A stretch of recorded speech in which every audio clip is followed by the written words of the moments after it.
Hi, so see you again, and in this video we will talk about potential mistakes you can make when creating variables, and also about thing I have mentioned before, so how you can name variables. One is connected with the other because at the beginning there are basically two most common mistakes you can make when defining variables.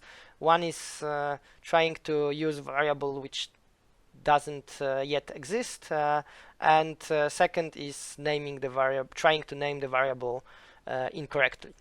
So let's first talk about first thing. So when we are trying to use a variable which does not exist. So we are still in the same notebook.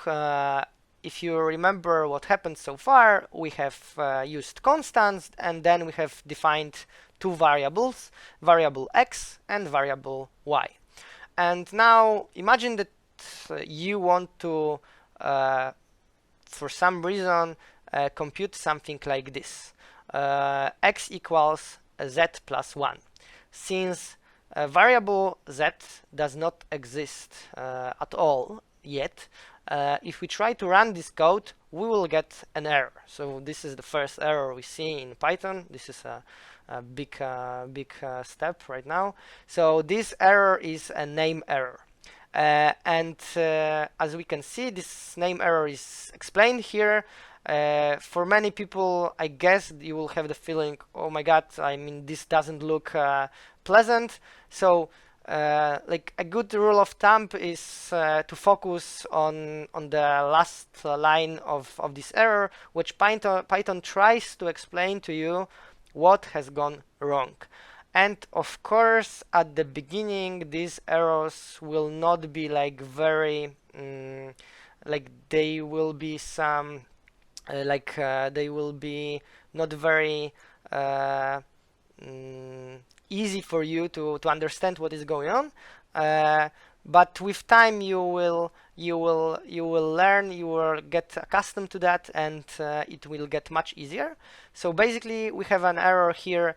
Name z is not defined. So basically, what Python is telling us, hey, you are trying to tell me to compute z plus 1, but I have no idea what z means. I don't know this name yet.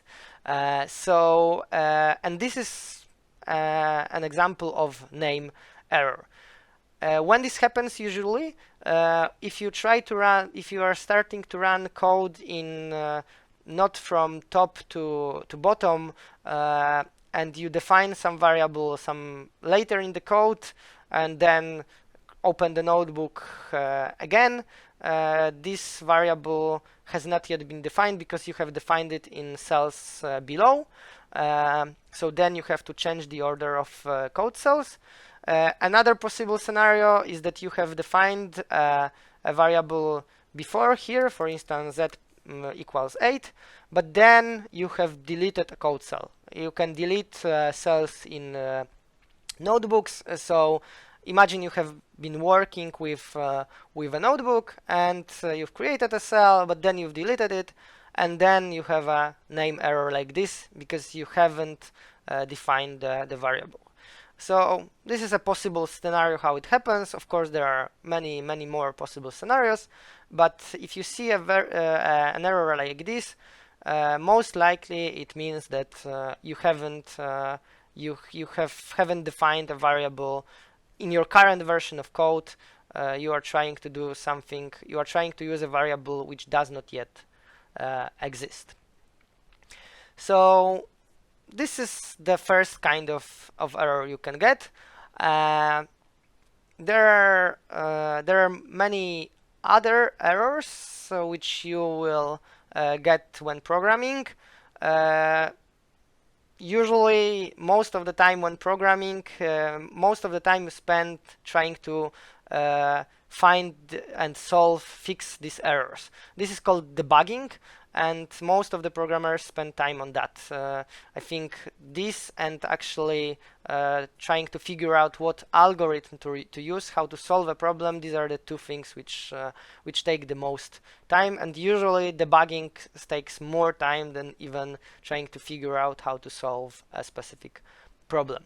You will learn about these potential errors along the course, so I won't dive into the details right now.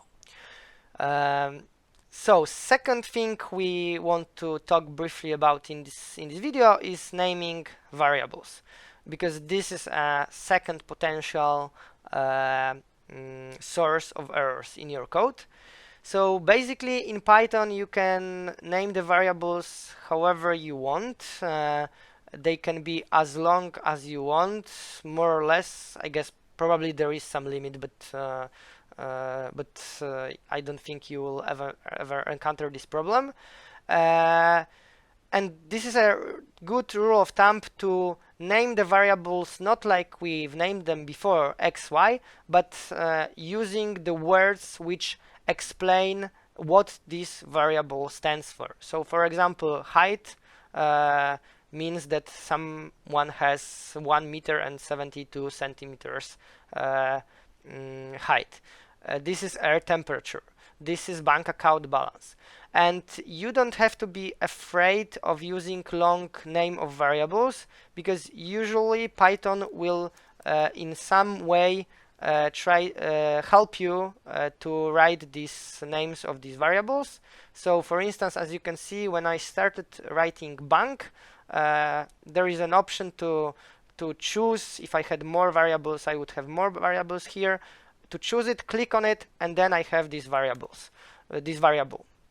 And I can check what is the value of it and use it in my code. So this is much more easier than have a variable which would have been called like BAB, and then bank account balance, and then in, I don't know, 2 days I don't remember what this variable stands for. So it's much better to use long name of variables. So now about mistakes. Keep in mind that small letter and big letter, uppercase and lowercase, this is something different for Python. So this variable and this variable is different, because one has a small h, one has uppercase h. So, and Python will just use this variable. He won't tell you that you are using a wrong variable. So this you have to check yourself. One thing you cannot do, you cannot start with numbers. This is just because it would be confusing for Python. But you can use numbers later on in variables. So you can have variables like this: Python 5, Python 1 to 3, and so on and so on. And these are all different variables. One thing which is worth, like, it's good to keep this in mind. It's better to avoid things like 1, L, 0, or O. I mean, don't try to avoid them like everywhere. Just try to be sure that no one will confuse, for instance, uppercase O with 0, or 1 with L. Okay, so this is something which might be confusing and might create mistakes in your code. Two last things you cannot do. You cannot use punctuation symbols or some other symbols which already have meaning in Python.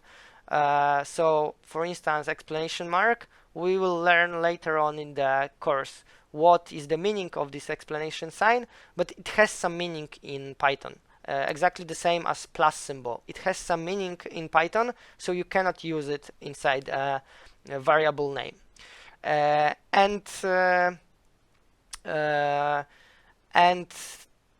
also, one thing you cannot do, you cannot use some specific reserved words to name variables. So there is a set of these names. These words are called keywords, and the reason why you cannot use them is that these words have some meaning in Python. So for instance, the word true means that something is true, as you can imagine, and you can use it in some arithmetic or logic operations. The same stands for all of these words here. If you, as you can see, that if I try to use a word like this to name a variable, for instance, let's say break. First of all, this word has some different color. In my case, it's purple. And if I try to run this code, I get a syntax error, invalid syntax. Python is telling me that this is invalid syntax because word break should be used in some specific structure, and so it cannot be used to name variables. So if there is an error with naming variables which you don't understand where it comes from, it probably means that you have made some of the mistake I have mentioned. I guess at the beginning the mistake which is the hardest to spot is using a keyword, because you don't yet know this keyword so well, so you don't understand why are you telling me that there is a problem. I mean, I'm using letters, everything should be fine. So good rule of thumb is to check if this word has some different color. Then you can expect that this is a keyword you are trying to use. So in the next video we will learn about strings. So this is other type of constant variables which you can use in Python. So see you in the next video, and thank you for your attention.